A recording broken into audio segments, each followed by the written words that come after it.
Hi అండి. ఆ, నేను ఆల్రెడీ అలసిపోయి ఉన్నాను, కానీ ఆ, మా ప్రొడ్యూసర్ ఇప్పుడే వచ్చారు. 11 అయిందండి, మీరు కొంచెం మాట్లాడి వెళ్దామని. సో అందరినీ పేరు పైన చెప్పలేమేను. ఒకటి మాత్రం నిజం, నేను బన్నీని ఆర్యతో స్టార్ట్ నా జర్నీ, తను ఎలా ఎదుగుతున్నాడో చూస్తూ వచ్చాను. అంటే వ్యక్తిగా, ఒక ఆర్టిస్ట్గా తన జర్నీ అంతా నేను దగ్గర నుండి చూస్తున్నట్టే. బికాజ్ ఇప్పుడు మాట్లాడుతూనే స్పెషల్గా చెప్పాలంటే ఈ పుష్ప అనేది, ఈ పుష్ప 1 పుష్ప 2 కానీ ఈ సినిమా ఎట్లా వచ్చింది, ఇలా తయారైంది అంటే ఇది కేవలం తన మీద ప్రేమ మాత్రమే. మా ఇద్దరు బాండింగ్ అనేది ఎక్స్చేంజ్ ఆఫ్ ఎనర్జీ. తనతో మాట్లాడుతున్నప్పుడు, తన సీన్ చెప్తున్నప్పుడు నాకు ఇచ్చే ఎనర్జీ. ఎప్పుడైనా ఒక సీను రావాల్సిన పోరాటం చేస్తాడు.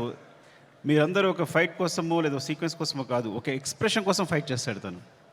ఒక చిన్న ఎక్స్ప్రెషన్, ఒక ఐబాల్ లేపాలనో, ఒక లిప్ మూవ్ చేయాలనో, లేకపోతే వాయిస్లో ఏదో ఒక షివర్ రావాలనో, అంటే ఒక స్టార్ పర్ఫామ్ చేయడానికి పడే తపన అనేది ఒక డైరెక్టర్కి మామూలు ఎనర్జీ రాదు. డార్లింగ్, నువ్వు నమ్మకపో, కేవలం నేను ఈ సినిమా చేయడం నీ గురించి తప్ప ఇంకేం లేదు, నీ మీద ప్రేమ తప్ప ఇంకేం లేదు. ఈ కథ క్రియేట్ అవ్వడం వచ్చు, మాట్లాడడం వచ్చు. ఫ్రాంక్గా చెప్పాలంటే నీతో సినిమా చేస్తున్నప్పుడు నా దగ్గర కథ లేదు. నీకు వచ్చినప్పుడు ఊరికే జస్ట్ ఒక సీన్ 2 సీన్లు చెప్పాను, ఇట్లా ఉండొచ్చు క్యారెక్టర్ అంతే. కానీ నా దగ్గర కథ లేదు ఆ టైంకి. సో నువ్వు నమ్మి నా తర్వాత నువ్వు నాకు ఇచ్చిన ప్రతి క్షణం నాతో మాట్లాడుతూ ఎనర్జీ కానీ, మన ఇద్దరం కూర్చున్నప్పుడు నువ్వు ఒక సీన్ చెప్పినప్పుడు నువ్వు ఇచ్చే తపన కానీ, సీన్ గురించి పడే తపన కానీ, ఈ వ్యక్తి కోసం ఏదైనా చేసేయచ్చురా. బికాజ్ సినిమానే మా ప్రపంచం. ఆ సినిమాలో ఈ సినిమాని ఒక స్థాయి తీసుకెళ్ళడానికి వ్యక్తి ప్రయత్నిస్తున్నాడు అంటే ప్రతి ఒక్కరికి ఒక ఎనర్జీ వస్తుంది. సెట్లో మొత్తం అందరికీ శ్రీవల్లి చెప్పినట్టు, శ్రీలీల చెప్పినట్టు, లేదా అందరూ నా టెక్నీషియన్స్ చెప్పినట్టు, నా అసిస్టెంట్ చెప్పినట్టు, ప్రతి ఒక్కరికి కూడా ఏదైనా ఇప్పుడు ఫర్ ఎగ్జాంపుల్ అంటే ఒక ప్లాట్ఫామ్ క్రియేట్ చేస్తాడు తను ఈ హైలో. అది మైత్రి మూవీ కేసు అయినా మేమందరైనా సరే ఈ ప్లాట్ఫామ్లో మమ్మల్ని కూర్చోబెడతాడు. ఆ హైట్లోనే మా అందరం చేయాల్సి వస్తుంది. ఈ హైట్లోనే అందరూ, నేను కూడా అక్కడికి ఎక్కి వర్క్ చేయాలి. ఏ ఆర్టిస్ట్ అయినా, ప్రొడ్యూసర్స్ అయినా, టెక్నీషియన్స్ అయినా ఆ హైట్లోకి వెళ్ళి వర్క్ చేయాలి మేమందరం. సో తను ఒక ప్లాట్ఫామ్ అంత హైలో క్రియేట్ చేస్తాడు. కాబట్టి మీరు చూసారు కదా, టీజర్లో ఉంటుంది, తను ఎక్కడో నిలబడతాడు చూసారా, అక్కడ మనందరినీ తీసుకెళ్తాడు. అక్కడ తీసుకెళ్ళి అందరిని కూర్చోబెడతాడు, అక్కడ వర్క్ చేస్తాడు. అలా వర్క్ చేయడం వల్ల వచ్చిన మూవీస్నే Pushpa 1 Pushpa 2. Love you darling is pure my love towards you. ఇది కథ కాదు, సినిమా కాదు, రాయడం కాదు, ఇది నీ పట్ల ప్రేమ తప్ప ఇంకేమీ లేదు. Love you so much darling, love you. ఇంకాసేపు ఉంటే అండ్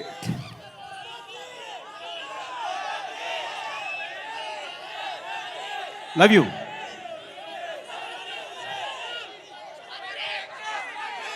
పుష్ప 3 నేను మీ హీరోని అఫ్కోర్స్ ఒక సంవత్సరం షూట్ ఆల్మోస్ట్ 2 years కష్టపెట్టాను. 2 years అంటే 3 years తీసేసుకున్నా. ఒక వ్యక్తి లైఫ్లో 3 సంవత్సరాలు తీస్తానంటే మీరు మీ హీరోని అడగండి, నేను నా ఫ్రెండ్ అడుగుతా తర్వాత నా కోసం మళ్ళీ ఇంకో 3 years ఇవ్వగలే అవకాశం ఉందా అని. Then I will do. Sorry darling, నీ ప్రైమ్ టైం అంతా లాగేసుకున్నాను ఈ రోజున. అండ్ సో అంటే ఇంకా తప్పదు, నేను అందరి గురించి మాట్లాడలేకపోతున్నాను ఇప్పుడు. అండ్ మై ప్రొడ్యూసర్స్, అంటే సినిమా అనేది ఇప్పుడు నేను టెండూల్కర్ ఫ్యాన్ని. టెండూల్కర్ ఫస్ట్ క్లాస్ మ్యాచ్ ఆడుతున్నప్పుడు ఎవరు జనాలు లేరు స్టేడియంలో. అదే T20 1 డే మ్యాచ్ ఆడుతున్నప్పుడు అందరూ ఉన్నారు. సో అలాంటి ప్లాట్ఫామ్ క్రియేట్ చేస్తారు మా producers. 1 day match, T20 match లాంటి ప్లాట్ఫామ్ క్రియేట్ చేస్తారు. సో దాంట్లో మేమందరం మంచి ప్లేయర్స్గా ఆడగలం. So thank you so much. Main Ravi garu, Naveen గారు, అసలు మీ గ్రోత్ అనేది ఎంత బాగుందంటే, ఎంత అందంగా ఉంది అంటే నేను చాలా ఆనందపడుతుంటాను లోపల. Thank you so much sir. ఇంకొకసారి అవకాశం వచ్చిన మాట్లాడతాను, ఏమనుకోవద్దు. అండ్ చెర్రీ గారు, అసలు పుష్ప 1 పుష్ప 2 పార్ట్స్ అవడం కారణం చెర్రీ గారు. ఇది 2 parts వేసిన చెర్రీ గారు. సినిమా అయిన తర్వాత ఇన్ని రోజులు పట్టింది సినిమా, ఒకసారి చూడండి ఎంత లెంగ్త్ ఉంది అంటే 3 hours వచ్చే లెంగ్త్ అంటే ఇది రిలీజ్ చేసేద్దామండి అన్నారు. సో ఆ విధంగా పుష్ప 1 రిలీజ్ చేస్తాం, అందువల్ల పుష్ప 2 చేయాల్సి వచ్చింది. Thank you so much Cherry garu. And Deepali, hate and love relationship రోజు మనం గొడవ పడతాం. అండ్ మీరు ప్రతిరోజు మీరు పడ్డ తప్పన సెట్లో. Thank you so much. And కుబా, మీరు దిల్ రుబా. ఈ వ్యక్తి మామూలు వ్యక్తి కాదు. ఈజ్ విజువల్ సార్, అంటే తన విజన్ అనేది వేరే. నేను తను లేకుండా ఒక్క ఫ్రేమ్ కూడా ఊహించలేను. Thank you so much Kuba. And Srivalli గురించి మాట్లాడాలి కంపల్సరీ.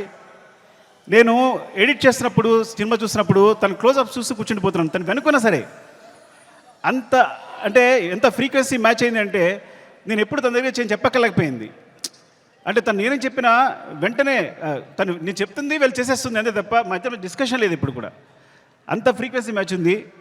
అంటే ఒక ఒక ఒక క్లోజ్అప్ని ఎప్పుడు నేను ఎన్నిసార్లు ఎంత వెనకాల తను హీరో మాట్లాడుతున్నా కూడా వెనకాల ఉంటూ ఎక్స్ప్రెషన్ ఇస్తుంటే కనుక నా అయ్యేట్ వెళ్ళిపోతుంది. మొన్న గర్ల్ ఫ్రెండ్ టీజర్ చూశాను నేను, రాహుల్ చూపించాడు, అందరినీ క్లోజ్అప్సే.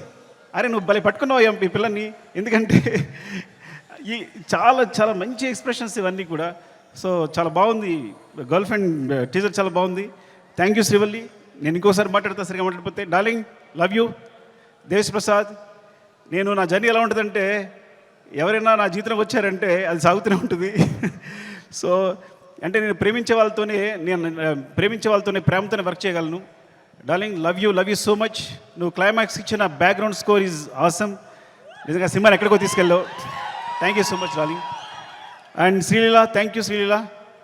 అండ్ అమ్మాయి అమేజింగ్ మూవ్స్. అండ్ నువ్వు ముద్దుగా తెలుగు మాట్లాడుతున్నావు. నువ్వు మెసేజ్ పెడితే అన్ని తెలుగులోనే ఉంటున్నాయి. ఈ కాలంలో ఒక అమ్మాయి తెలుగు మాట్లాడుతుంది ఇంత అందంగా అంటే. And God bless you. నువ్వు చాలా మంచి ఫ్యూచర్ ఉంది. Thank you so much. Dakshayani, కోపంగా ఉందా నీకు? ఏం లేదు కదా. ద్రాక్షాయిని చెప్తారు.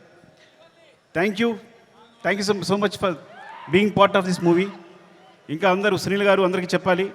అండ్ రామా, మౌనిక, నిన్ను తగలయ్యా నాకేం వేస్తావో తెలియదు, చివరికి మాత్రం అద్భుతం చేస్తావు. ముందు మాత్రం ఏం చెప్పాడు, సరిగా చెప్పాడు అంటాడు.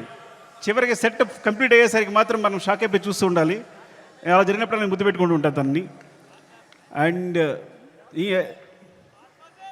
నవీన్, ఎడిటర్ నవీన్, అంటే లాస్ట్ మూమెంట్లో ఇవన్నీ కంటిన్యూస్గా చూస్తూ వీళ్ళందరూ గురించి మాట్లాడాలి. రాజకిషన్ గారు, రసూల్, ఇప్పుడు అందరూ చేసిన వాళ్ళు, అండ్ మా టెక్నీషియన్స్ ముఖ్యంగా.